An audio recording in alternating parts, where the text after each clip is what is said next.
Well, let's dive in. I've been learning about you guys, but I'd like to start just with, introductions. Kevin, I've seen you on Shark Tank and I've seen some of your YouTube stuff and love your energy and what you're about. But let's just not assume our audience is familiar and start with maybe, Kevin, your story. And then Mark, we could talk about how you guys met and what you're about with your business. Is that a good sequence? Okay. Sure. Yep. Kevin, fire away, man. Yeah.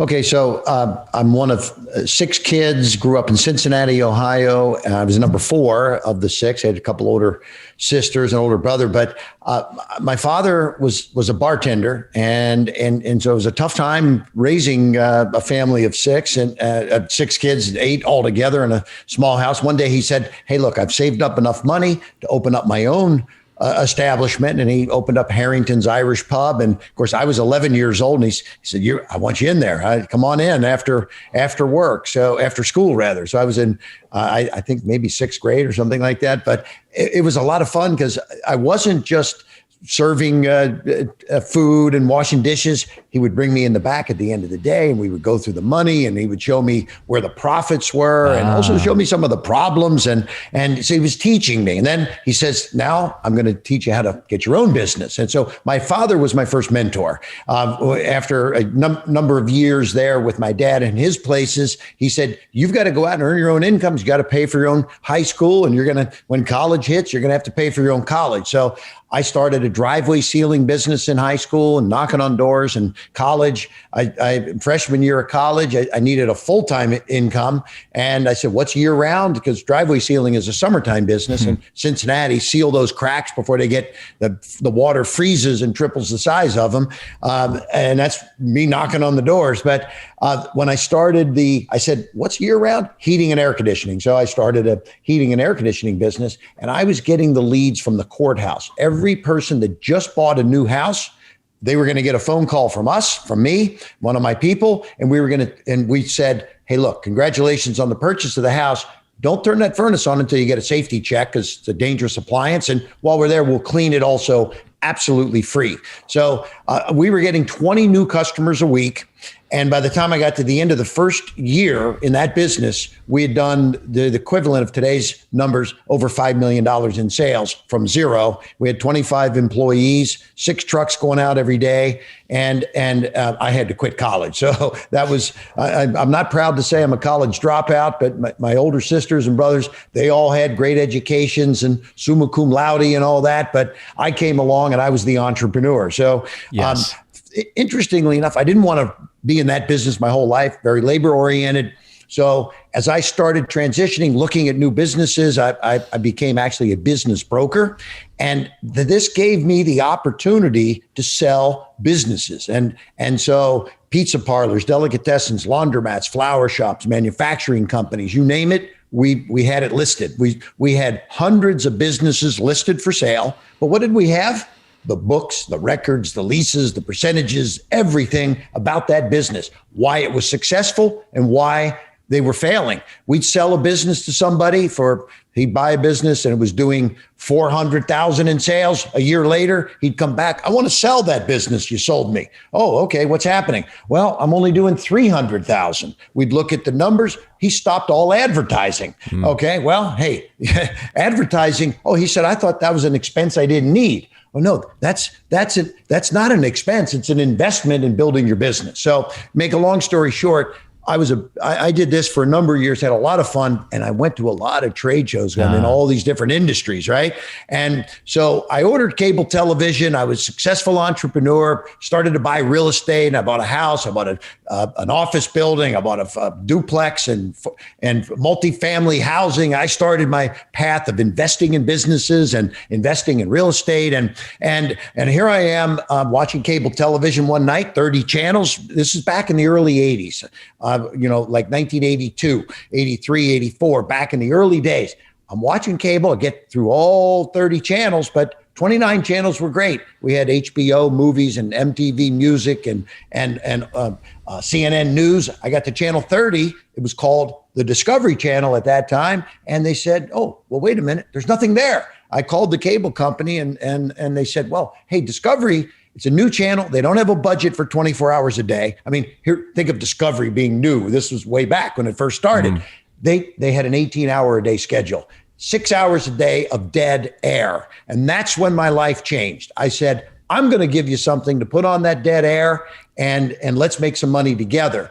I was at the Philadelphia Home Show watching a guy cut through a Coca-Cola can with a knife and through a muffler through a pair of sneakers. And he said, it's called the Ginsu knife. And so, make a long story short, I was blown away, bought the knife set. And as I'm talking to this guy, he does this 40 plus weeks a year. And his name was Arnold Morris. And Arnold, he says, kid, he said, do you think this is glamorous? I'm on the road all the time. And that's when it hit me. Wait a minute, Arnold, are you familiar with Discovery Channel? He says, I don't even know what that is. No, what is it? I said, it's a channel that just launched, but 6 hours a day, they've got nothing on. I'm thinking we could film you, put you on there, and let's sell some products. So that's what we did. And the rest is kind of history. We ended up creating a massive business with Arnold, Ginsu, knives, walks, mixers, blenders, choppers, Jack LaLanne juicers, you name it, George Foreman, Tony Little. That was the beginning. That was my birth. And I call it the birth really of the modern day infomercial, because there was nobody doing this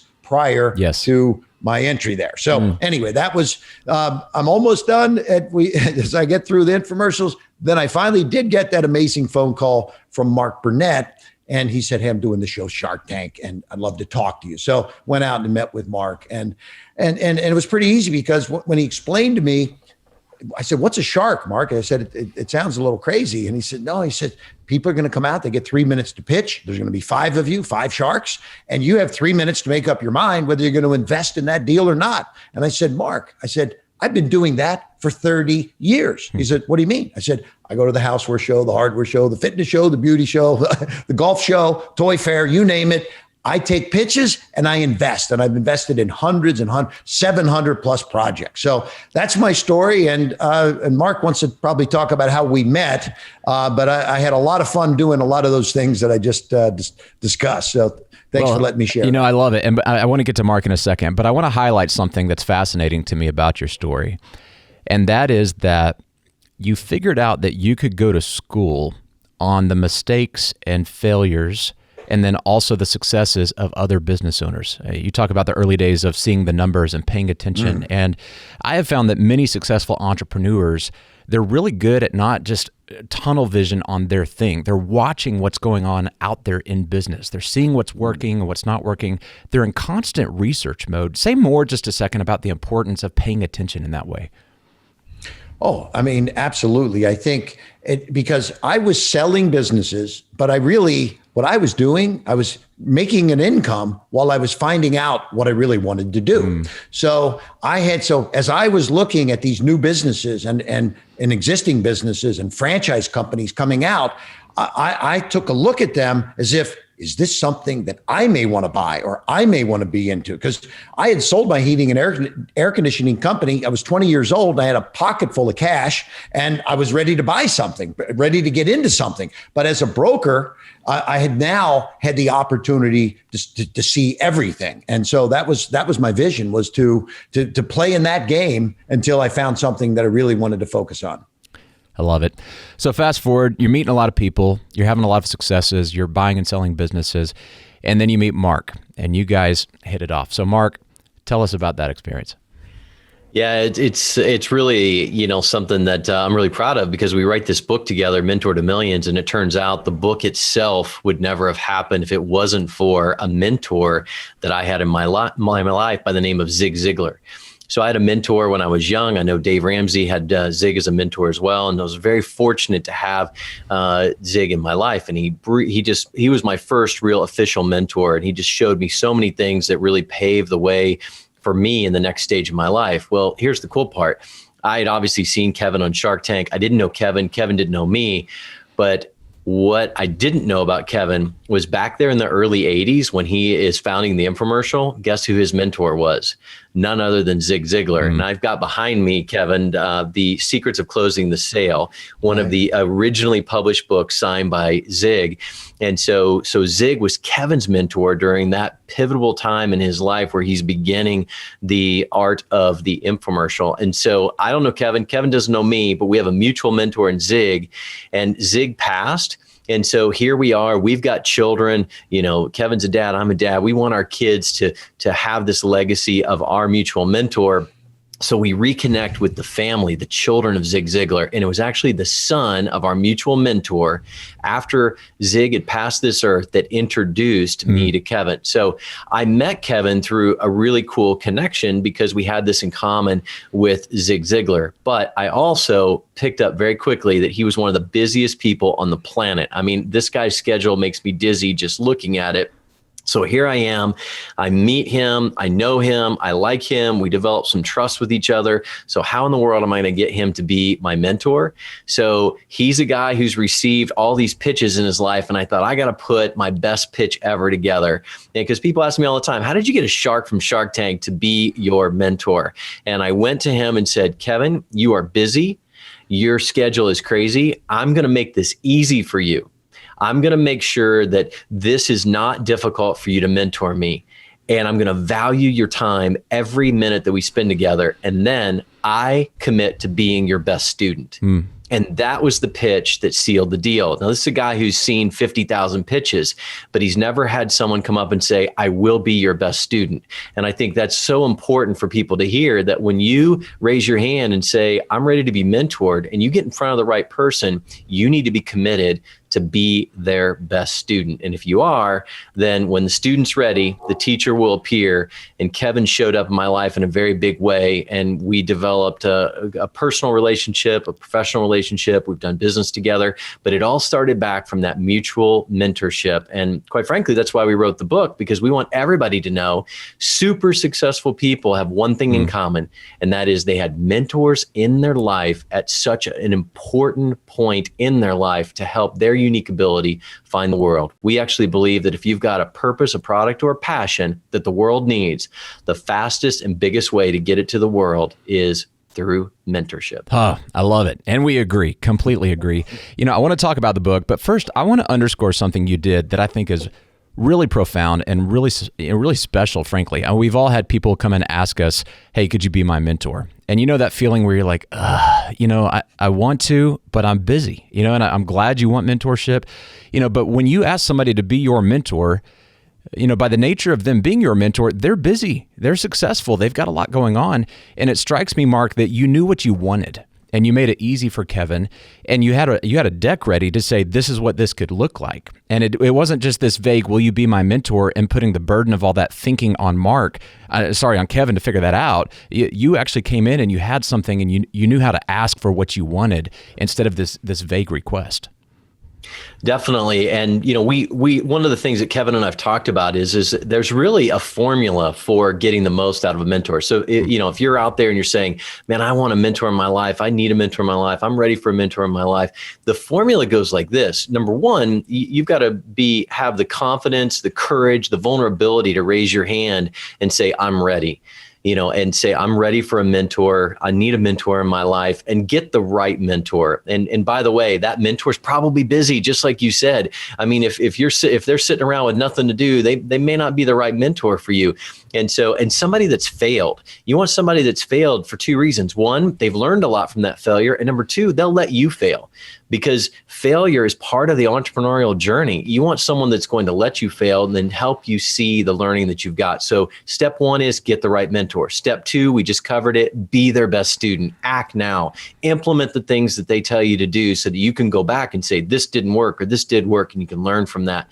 But then step three is probably the most important step of all, and it's the part that a lot of people look over, and that is you've got to take everything you learn from your mentor and you have to teach someone else. You must teach someone else. That's what locks it in. Up to that point, you're just a collector of wisdom if you're just collecting the wisdom for your mentor. Once you teach someone else, then you've locked it in your life. Then it becomes foundational for you that you can build a business on, that you can build relationships on, that you can build a family on. What's crazy is Kevin showed me how to scale. My first business is on its way to do $100 million. And I could never have achieved that kind of scale. I always tapped out at a certain level.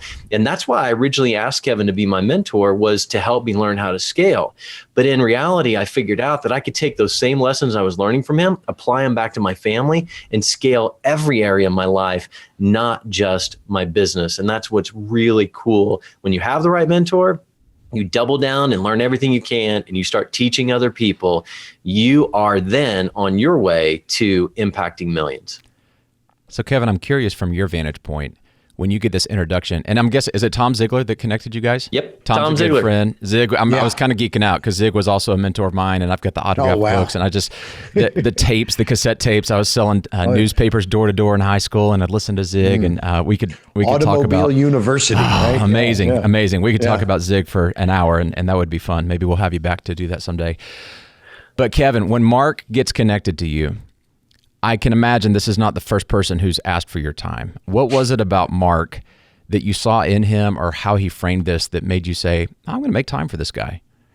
So, great question. I think, first of all, Mark is, he's very understanding of the commitments that I already had.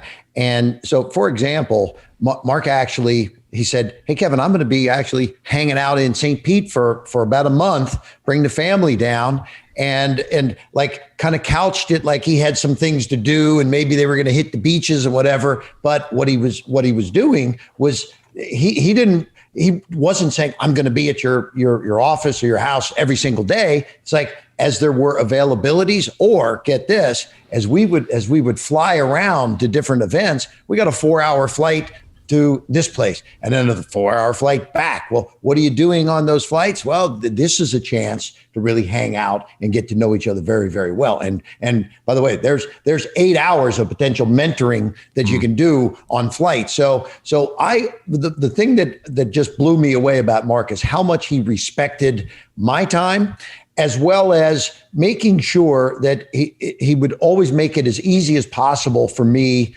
to do the mentoring services, right? So whether it would be a breakfast that we were, at an event together, or a flight, like I mentioned, or whatever it might be, he was very concerned about making sure that it was easy. And as he said, this was his goal, to be my best student. And I can honestly say, I can't think of anybody in all my life, and I've mentored, hundreds, if not thousands now, that has actually been a better student than Mark. It's interesting about, this idea of making it easy for you. As some of the people that I've said yes to the most weren't necessarily on my radar, but they were the ones that said, hey, I know you like to work out. Can I just go on a run with you? Well, yeah, I'm running anyways. Sure. Why not? I'd enjoy some company. And they weren't asking for everything in that first conversation. It was building a relationship. And, in my experience, I'd love for you guys to say more about this. When somebody comes to me and they're asking for my time and mentorship, almost like I'm a vending machine, like you put $1 in and I'm going to kick out mentorship, I kind of feel used. Like, I want to have a relationship, and relationships cook over time, just like in sales, just like with your team members, just like with your social life. You don't get married on the first date. It's a process of getting to know each other, and both sides are kind of figuring out, hey, is this working for us? And it's really on the mentee to put in a lot of value for the mentor and make it worth their time. I actually have coined the phrase, because people ask me a lot, hey, did Kevin sit down and teach you or whatever? No, man, the guy is constantly going, his whole life is scheduled in 30-minute blocks. And so the mentorship I got from Kevin, I call contagious proximity. Like, I learned more watching him do business than I ever did him teaching me business. Like, I watched him negotiate deals. One of my favorite lessons from Kevin was, most people think of a shark, okay, as I got to get the best deal and the most equity and the most cash or whatever. And I'm watching Kevin do deals, and all of a sudden I realize, wait a minute, he's putting way more time into making sure this is a fair deal. And, I watched people offer him 50% of their company just right off the gate, no negotiation whatsoever. And him come back and say, no, I think the fair place for me to be is 25%. And I'm thinking, he just left 25% on the table. What's going on here, man? This guy's uber successful. And then through our conversations, I started realizing the reason that most deals for entrepreneurs fail is because they're not scalable. A shark deal is not scalable. It's a one-time deal. We brag to our friends, I got this great deal. It's a one-time deal. So you structure a deal or a partnership with somebody. If you got the best part of that deal, as soon as it scales, it fails. Another deal that's not scalable is generosity. If you're just helping someone out to get them started, as soon as that scales, if they come back to you and expect that, you're like, whoa, wait a minute, I was just helping you out. But they expected that to be your deal. So generous deals don't scale, shark deals don't scale. But Kevin figured out that a fair deal is the only scalable deal. And it's scalable to $1 million, to 10 million, to 100 million, to $1 billion. You structure the right deal up front and be fair about it. I caught that in contagious proximity, and I've now put it in place in my life. I mean, I live by that lesson that I learned from him, but I watched him do it in proximity of him. It wasn't something he sat down and said, let me teach you lesson number 38 of being successful as an entrepreneur. Yeah. And so that's what you're talking about. My dad was one of my mentors and a business guy. Often with deals, he would say a great deal is one that you would take either side of. Kevin, what do you think? Yeah, I agree. And because Mark was talking about this deal where they were offering me 50%. Well, of course, what did they want? They wanted me to do 50% of the work and 50% of every aspect throughout the whole process. And that's why I said, no, you're the founder. You're going to do the work. You're the CEO. I'm going to be providing advice and services and this and that. I don't want 50%. I want 25%. And that's a fair number for me. And you go grow the business, because maybe you're going to need somebody that you can bring in at a point. If I had 50 and you had to bring somebody in and give them 10 or 20 or 25%, you would have less than me, and you're the founder of the company. So, you've got to position this. So I'm almost mentoring on the front end of doing the deal the right way, because I don't want them. And I've had this happen. Oh, they go back to they talk to their lawyers or they're this or they're that. How dare Kevin try to get 50% of your company, right? I mean, and is he going to do half the work? So no, it's all in the expectations, and the deliverables are important to discuss on the front end. So that's one of the focuses for me when I get involved with a relationship, is to make sure that we both understand what it is I can and can't do and how that's going to work. And then I want to be compensated in an equity way, in a fair fashion, but not too much. And I'm going to tell on Kevin a little bit, because he won't brag on himself, but he mentioned early on Ginzu Knives and Arnold Morris. So they did hundreds of millions of dollars in sales, right? And so everybody knows Ginzu Knives. What they don't know is that at a certain point, Kevin's CFO came to him and said, you cannot write that guy another check. These checks have more zeros than I've ever seen. And not only did Kevin say, we're not only going to write him the check, but you hand me the check so that I can go hand it to him myself. And what ended up happening was, because of the fair deal that he struck, and it was a fair deal, Arnold Morris went out and literally introduced Kevin to anybody that had a cool product. And so the abundant way of structuring a fair deal is that it has legs that you can't even anticipate. And so here Arnold Morris got a fair deal with Kevin. So he wanted to go tell all of his friends, this guy, if you're even thinking about doing business this way, there's only one guy in the industry you talk to, and it's Kevin Harrington. And so there's a contagious ripple effect to doing business that way. The phrase comes to mind that you can shear a sheep 1,000 times, you can only skin it once. And there's this idea of when things are good for everybody, then everybody wins, and the rising tide raises all ships. And we're not here to take, we're here to give, we're here to serve, we're here to contribute. And as our friend Zig Ziglar would say, if you help enough people get what they want, you get what you want. So I love those principles. Mark, it strikes me, you were saying that essentially more is caught than taught. When you're hanging out with Kevin, he's not just sitting there enlightening you and you're taking notes. You're watching him in action.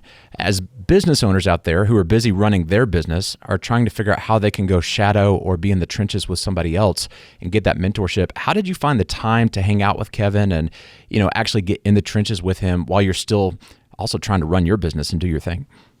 Yeah, well, it's one of the ways is that, like I said, it wasn't a tough sell to get my family to go from Indiana to St. Petersburg in January.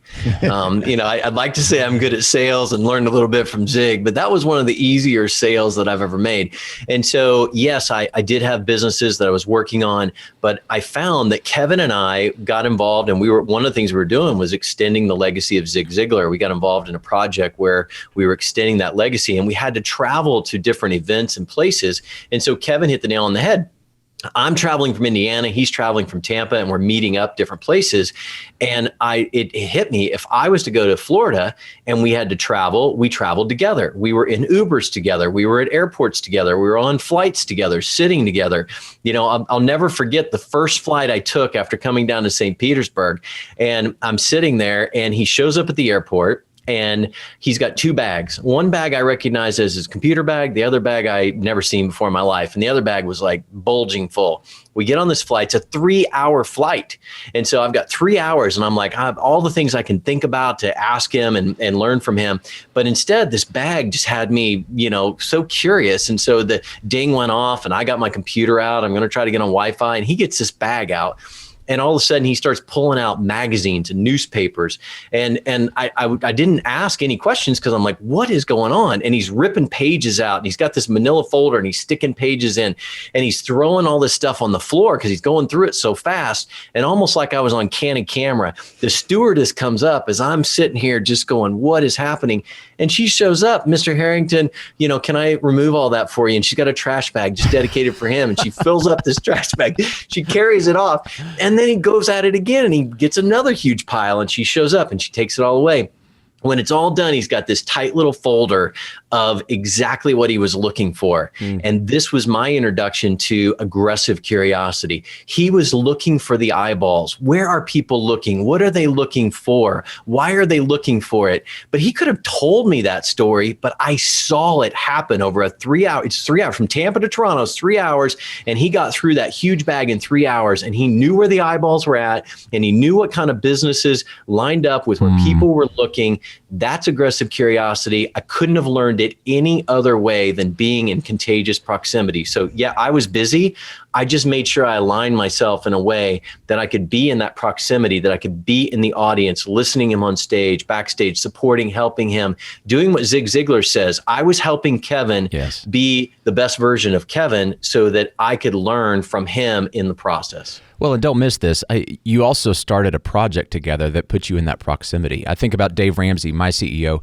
He's been one of my top mentors. In 17 years, I've learned so much from the guy, but it's never just sit down and drink coffee and take notes. I mean, we're working together. We're building things together. And there's nobody here in Nashville that Dave just sits with and meets with to mentor. But there's a lot of people that get mentored by him that don't work here, but we've got some kind of mutual project that we're working on. And in working together, you build a relationship and you get to see, oh, here's how this guy works. And I just think those lessons are so much more powerful than just dictating advice, and there's a place for that, certainly. But it sounds like you're saying that if you could create an environment where you guys have something to work on tactically, it'd be a lot better than just talking through things. Completely agree. Absolutely. Yeah, I mean, we as Mark and I were developing we created Secrets of Closing the Sale Masterclass, a digital version of everything Zig had done, and so we had a great passion for that. So both of us had been mentored by Zig. We had relationships with the family, and we also had kids that didn't really have the knowledge of Zig's teaching. So we're like, many people want this, and let's work on this together. So that was a great project for us to work on together. As Mark says, we both were pushing the day-to-day of that across all spectrums, traveling and doing everything together. So eventually you guys say, okay, let's put together a book about this. When did you know this was going to be more than just a great mentorship relationship and become something that would be a book and start spreading the word about why this is important and then how to do it? I know for me, I would go to these events, and Kevin, being on Shark Tank, when he would finish speaking to a room of 1,000, hundreds of people would line up. They wanted an autograph. But they actually all would say, I just need 5 minutes. Like that was the normal. I just need 5 minutes. If I could ask you one question, I know it would change my life forever. And so he was so gracious that he would take a lot of these, these 5 minutes or these one questions. And it turned out to be the same question. What's the one thing I need to do to grow my business? What's the one thing I can do to start a successful business? What's this one thing? And we started having this conversation offline, flying back in a hotel or restaurant. And what we figured out is that super successful people have one thing in common. They all had mentors. You talked about your mentor being Dave Ramsey. We've talked about Zig Ziglar. Guess what? Dave Ramsey had mentors. Yes. Zig Ziglar had mentors. Super uber financial successful people all have this one secret. They have mentors. If you Google mentorship, there are the haves and the have-nots. And sadly, there are more have-nots than there are haves. And so we basically said, if there's this one burning question out there around success and growth in relationships, business, and life, it is the haves have people in their lives. We were not put on this earth to be alone. We were not supposed to do this entrepreneurial thing alone. We're not supposed to lead entrepreneurial endeavors alone. And there are people willing to help, and we've got to tell that story. And so that's how it became a book. And that's why the book is not a how-to book. It's not a 1, 2, 3, 6 steps to whatever. It is a journey of a relatable entrepreneur with his mentor, some unbelievable stories of Kevin's life because he's had an unbelievable life, and some really practical ways that those lessons can be applied every single day. We end every chapter with how you can take the business lesson and bring it home to your most valuable business, which is likely the one you went home to, your family, not the one you went to. And so that's when just this constant just yearning for this answer that entrepreneurs had for Kevin. And it became this book, a best-selling book now on mentorship. And we turned it in before COVID. Never has there been a more important time for people to have mentors than right now. Oh, it's great timing for that message. Kevin, when you're answering those questions in that line and people are saying, okay, I just need 5 minutes. I've just got one question. I've had this experience where people are saying, okay, what's the one book I need to read? Or what's the one thing I need to do? And I try to stop and say, I understand what you're getting at, but you're asking the wrong question. Because what you guys are talking about with mentorship is there's really something about constantly being hungry, always being a sponge, and a book that changed my life is going to be different than a book that changed your life. The one thing you need to do is stay hungry and be reading books all the time. There's no silver bullet book, if you will, or no silver bullet course to take. You need to be consuming all that stuff over time. That's how we transform and grow as leaders. And so one of the things you guys talk about in the book is the idea of building a dream team. Not just hiring people that can fog a mirror, but the people that are really going to take you where you want to go. And that's a tension, especially if you're small and cash is tight. Paying for the talent that you need tomorrow and not just who can do the job today. What's the importance of a dream team? Well, I tell you, for me, I'll kind of begin this, and then Kevin can really bring it home for us. But what I learned from Kevin and watching him was that up until the point that I met Kevin, I always hired, as he said, I always hired who I could afford, like 99.9% of every entrepreneur out there. Whoever I could afford, I hired. Well, that is a way of growing your business through the rearview mirror, because what you can afford is already where you're at. And so I'm having this conversation with him one day, and he said, and I'm challenging him because I'm listening to his stories, and I'm like, well, how did you afford that guy? And why'd you pick that guy? That was so, far out. And he's like, look, I'd rather have 10% of the time of a CFO that can take me to 100 million than 100% of the time of a CFO that's going to go to 1 million. And so, so the concept is that who do you need to go forward? What does your business need to accomplish the vision or the purpose? That's the dream team. And what I learned from Kevin is you got to get creative. You've got to get creative sometimes to put the right team together. And he's got this great story that he can share around the concept of the dream team with the L'Oreal folks. And I'll let him share that, because that's when I started to really learn that as an entrepreneur, if you can put together the dream team, and that's why the business I currently have is doing so well, because I didn't hire who I could afford. I hired who was going to take me where I wanted to go. And I had to get creative. I had to involve some equity. I had to involve some creative ways of incentivizing them. But I now have the dream team. And that's why I'm scaling beyond where I've gone before, because I was in the way. So Kevin, you want to share your dream team story that kind of inspired me? So I had an idea. This is back probably 5-6 years ago now, but I said, we were launching a mobile app, and I'm like, what's the most important thing in launching a mobile app? Getting users to download the app, because it could be a great app, but if no one's using it, there's no real business. So I went to Sprint. And I ended up through layers, got up to the CEO, Marcelo Clar, and I pitched him that just like the downtime of TV in the old days, Discovery Channel had 6 hours of downtime. When you get your mobile phone, your screen has open spaces that you could put a mobile app. And how about we do a venture? You put my app on all your phones that you sell, and I'll give you equity and I'll give you a percentage of sales. And this guy, he's 6'6". He got up. He was all excited. He bring people in. We're going to do this deal. And he said, yes. He says, I'll put you on 6 million phones, 1 million a month, because that's how many phones Sprint was selling. So now I had the deal with Sprint, and we signed a letter of intent. They were in. They were going to invest money with us also.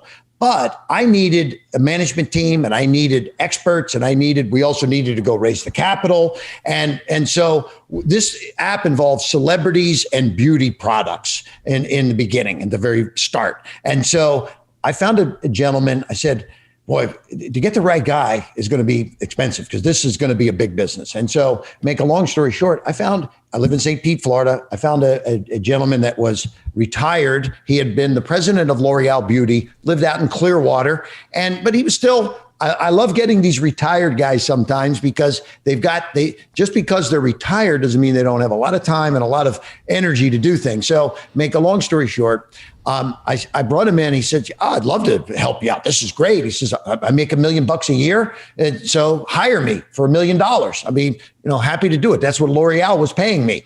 And I said, look, this is a startup. We don't have that. I said, I don't need you full time. I said, what if I just needed you like a couple days a month?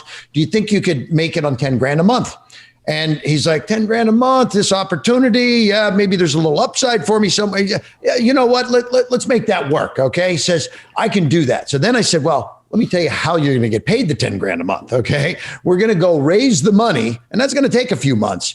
And so let's say it takes 3 months, or maybe it's 4 months. You're going to have accrued 4 months at 10 grand a month. So we're not going to pay you until the money comes in, but we'll owe you 40,000 then when the money comes in, and you'll get paid. So in effect, what we had is $1 million a year guy that we got for no money down for 4 months. And then he started getting paid, and this all worked. And this is, so sometimes again, we couldn't have afforded this person, but the way we structured it, and we ended up bringing him on as the COO of the company. And of course, other opportunities that equity wise and things like that. So I say, another much quicker story, but I live in Tampa, Florida. MacDill Air Force Base is here. I was dealing with a gentleman that had a business selling to the military. And I said, let's go out to MacDill. There's retired generals there, and they want to help business owners. And this is one of their business models, is mentoring and helping entrepreneurs get access and open doors. So you got to go for the gusto. And like Mark said, how did he get a shark? He had to ask, right? If you don't ask, you're not going to get. So he had to ask. That's what you got to do. The thing that you guys are talking about is being creative. Like, if you're going to attract top talent, you have to think differently than all the competition's thinking about this stuff. Now, here at Ramsey Solutions, we don't do debt, we don't do equity, we don't do partnerships. I say we. I mean, Dave doesn't, so therefore we don't. But I'm so privileged to get to work at a place where, I have this entrepreneur spirit, and sure, I've got the skill set to go build and do my own thing, but I've been here a long time, and Dave, he didn't sell me just on the job that I was going to do when I came in. He sold me on the opportunity of where we were going, and he gave me a comp plan that gets a percentage of when this thing grows, I get to benefit as if I'm an owner. I get paid today effectively as an owner, small percentage of a really big bottom line, but that small percentage is more than many CEOs make. And I'm going, are you kidding? I get to participate as if I own this thing, and I get all the benefits of the platform and, what Dave has built this thing to, and I've been able to build it with him, and an incredible talent that I get to work with. I mean, that's another thing people miss out on. They want to work with other talented people. You bring in eagles, you want other eagles around, because if you bring in somebody that's a thoroughbred and they look up, it's a bunch of donkeys. I'm mixing metaphors now with animals. We're running in a zoo. But the point is, you go, I don't want to be around these people, And so you've got to be creative when you're attracting and recruiting people, and think outside the box a little bit. It sounds like that's the kind of the core principle, what you guys are saying. Yeah, I mean, you definitely you have to make pursuit. This is why I say aggressive curiosity is important, because what I was doing, I was hitting all the trade shows. I went to the hardware show and the houseware show. Oh, what am I doing at the houseware show? I'm connecting with the guy that writes Homeworld magazine. He's the editor publisher. Why? Because he's going to want to write about my new products and my new relationship. So, so I would go into each one of these shows with a mission. I want to find new products. I want to connect with the media. And because now, as I'm growing my business, I met the publisher of Homeworld magazine almost 30 years ago. He's still the publisher of Homeworld magazine. And every year when I see him at the Houseware show in Chicago, except for this last year, COVID, right? I've been 33 out of 35 years in a row, and outside of the 2 years of, one of COVID and another one I was deathly ill. But this is how I like to make deals, is go to these shows, aggressive curiosity, meet the right people. And then when you need some help, when you need that dream team, hey, do you think the guy that writes for Homeworld magazine might know a thing or two about some of the top people in the industry that might be able to help you out with distribution or development or packaging or whatever the needs may be? So we've got that in all the industries that we've been involved with because of that aggressive curiosity for the last 30 some years. So Mark, I'm curious to hear from you. This idea, this notion of aggressive curiosity. Clearly, Kevin has this. It seems like he was innately born with this a bit. Have you always had that, or do you sense that it's something you can develop with training and like a muscle that you exercise? No, you definitely can develop it. And for those of you that want even a simpler version of what we're talking about here, it's the concept of where are the eyeballs? So many people, they'll develop this amazing business and it's over here and it's the best business that anyone's ever had, but nobody's looking in that direction. And so, Kevin was basically showing me that his different business ventures, you can set up a business that is a good business, but if it is in the direct thoroughfare of the eyeballs, it's going to be successful. You can have an extraordinary business over here, and if nobody's looking at it, it's bankrupt. And so that is the difference. So many entrepreneurs are so passionate about their business idea that they don't stop to say, where are people looking? Where are people focused? And that's why there is a record number of new businesses being started right now. Why? Because our eyeballs have shifted. Like during this time of pandemic and the COVID-19, eyeballs are shifting. And so that's why there's never been, in my opinion, a better time, because not only are they shifting, but they're also new habits being formed. So the real kind of multiplier is if you can set up a business in the path of the eyeballs, use aggressive curiosity like Kevin has taught us to basically ask yourself all the time, where are people looking? Well, right now, guess where they're looking? E-commerce. They are looking right now on their computer screens because what happened in the world, we're now shopping from home. So if you're out there and you have a business that is an e-commerce based business, likely you've seen an uptick because the eyeballs are there. So then you say to yourself, okay, now I'm in the path of the eyeballs. What habits are being formed? And specifically, what problems can I solve?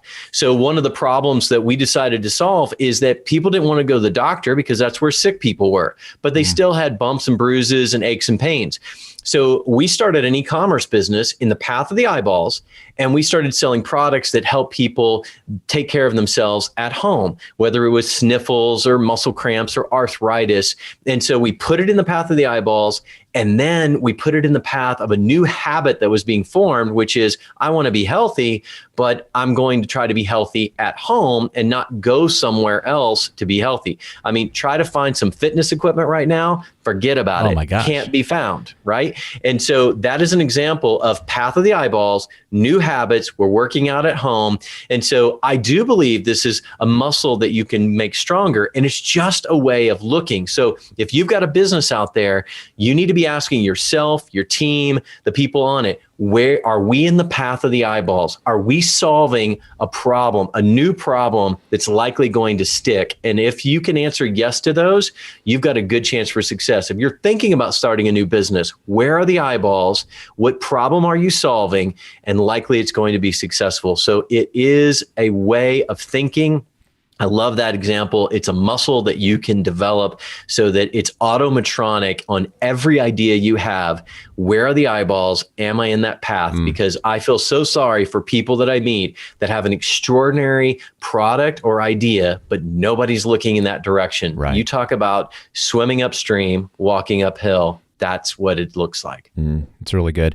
Well, and you're also talking about what's going on in the marketplace. A lot of people that have been disrupted by everything going on with COVID and the pandemic, there's two groups. Some have said, oh, we don't have a business anymore. Let's wait for this to pass. And then another group is going, look at all the new opportunities this has created. So it really is about that mindset. It's totally about the mindset. I mean, the first chapter of our book is actually mindset, because some people say, I need a mentor, I want a mentor. Well, guess what? That's very, that's selfish, quite frankly. I mean, it's the whole saying is that when the student is ready, the teacher will appear. And so the real question to ask yourself is, am I ready to learn? Am I ready to be that lifelong learner that you were talking about a little earlier with Kevin? Am I ready to be coached? Am I ready to be real, raw, vulnerable? Am I ready? Because if you're ready, if you have the right mindset, again, we'll go back to Zig Ziglar. Zig used to say, you can change who you are, you can change where you are, and you can even change what you're doing by simply changing one thing, and that's what's going in between your ears, your mind. You change. You don't have to have a new home. You don't have to move somewhere. You don't have to change what car you drive or even change jobs. You can simply change right up here what's between your ears, and you can change who you are, where you are, and what you're doing. And that is within your control. And by the way, the fastest way to change it is by what you're listening to. People were talking about the super successful people that are crushing it right now during these crazy times were putting awesome things in their head. Garbage in, garbage out. They weren't binging on Netflix for 28 hours in a row. They were listening to podcasts. They were listening to recordings. They were listening to Dave. They were listening to you. They were filling their head with good stuff, and good stuff is now happening for them. Well, and for everybody that believes in God and things that the Bible says, Romans, it says, you don't conform to the pattern of this world, but you're transformed by renewing your mind. And that's exactly what we're talking about. The more there's a biblical principle that mind renewal day in and day out is the way that we end up getting transformed. All right, talking about mentorship, we've covered mindset, we've covered aggressive curiosity. I want to talk about one of the most important conversations you can have when you're talking with a mentor, and that's this idea of failure. It's important that your mentor has actually experienced failure. But also, I think we have this sense that we have to have it all together, or we have to impress our mentor or impress our team members. And the truth is, nobody gets to the top without failing. It's a part of the journey. Well, it's been something that I had to learn very early on. The good news is, in the early days, we got lucky. I say lucky because not everything in the world of product launching is going to work. And so Ginsu was a good one. It worked, and we got some good guys. We got Billy Mays and Tony Little, and some pretty cool things in the beginning. But instantly, we were launching new products that were failing. And so we would have one success, 5 failures. And by the way, when you're going from the 3rd to the 4th to the 5th in a row, you're thinking you're out of business. This is over. You got lucky once in your life, but all of a sudden, boom, another one's going to hit. So, we ended up, I'll never forget when I brought my 32-year-old son into the business 10 years ago. He had just gotten out of college, Penn State, and we're launching a product, and he was so excited about this product launch.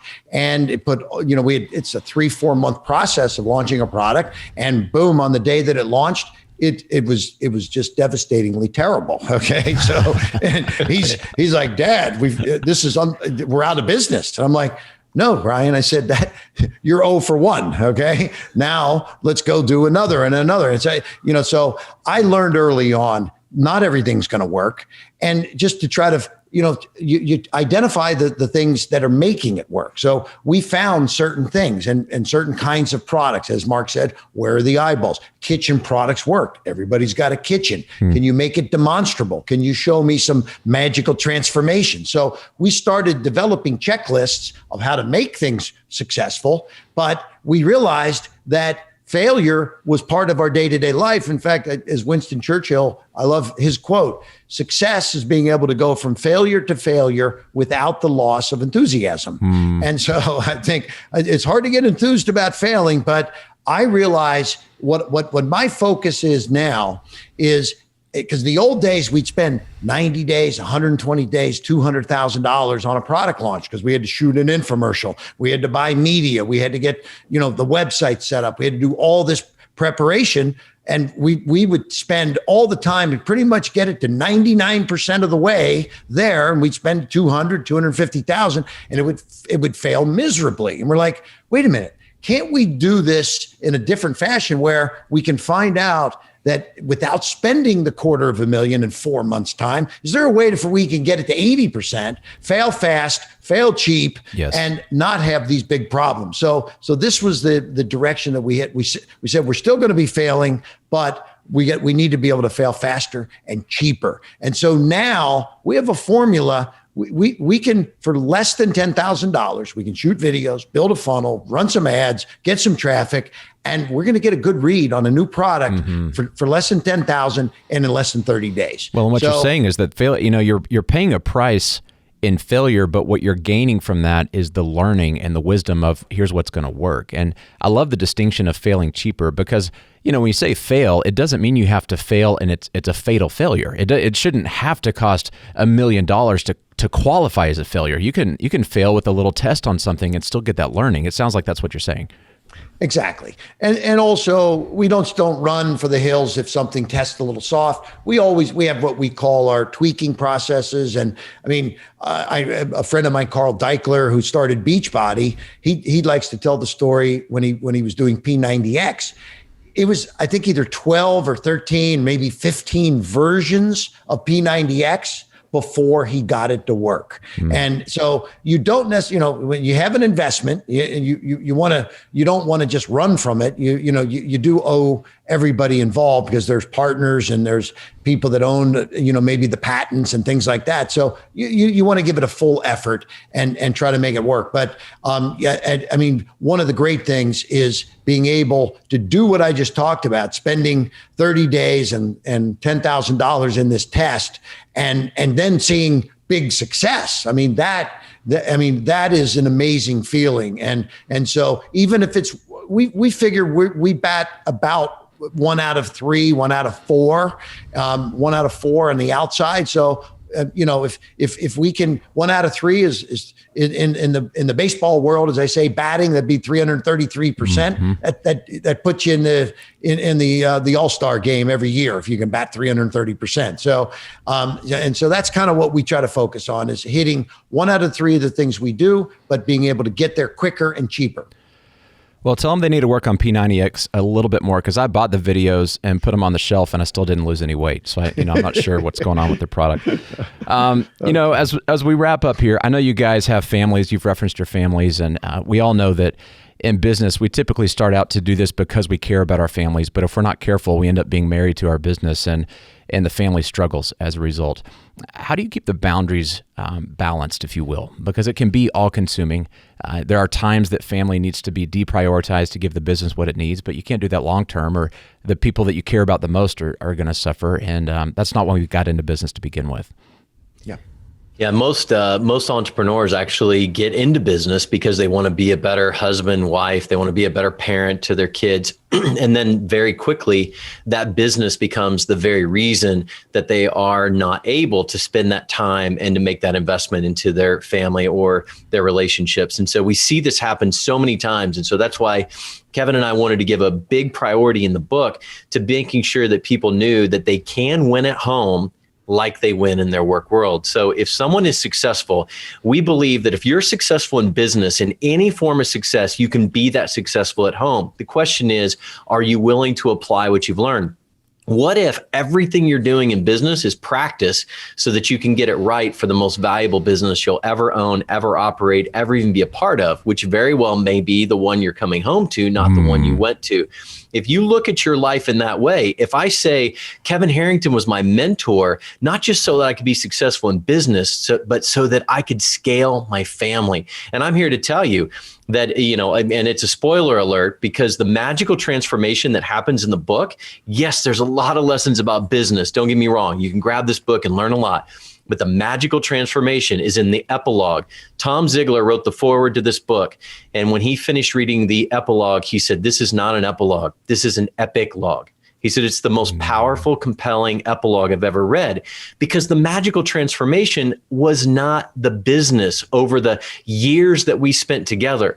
The magical transformation was my family. And it was the lessons I learned from Kevin, how I applied those back to my family, and what happened as a result of that. At the beginning of our relationship, my kids didn't love me being an entrepreneur. I was missing things. I wasn't there. I was always gone. They didn't understand what I did. I don't think they could even spell entrepreneur. But as a result of starting to put in my family what I was learning, all the lessons, and bringing them home, I made them my most valuable business. From that point forward, I don't think I did. I did very few trips down to Kevin's or masterminds without one of my kids with me. For a period of 3 years, I had one of my kids with me all the time, because if they were my most valuable business, they had to be with me. And the magical transformation happened when they got pulled up on stage unannounced, and the event promoter said, I just want to ask you guys one question. You've been here with your dad. What was it like to be the child of an entrepreneur? And when they got done sharing the magical transformation of how they literally hated what I did 5 years earlier, but then they became my most valuable business. They love what their dad does. It's transformed their lives forever. It's transformed the path that they're on. They've met some crazy, amazing people, and they don't want their dad doing anything but being an entrepreneur. And there wasn't a dry eye in the audience, because every entrepreneur out there wanted their kids to say that about what they do. So when you truly make your family your most valuable business, you give them your best and your first, you practice to the outside world so you can perfect it at home.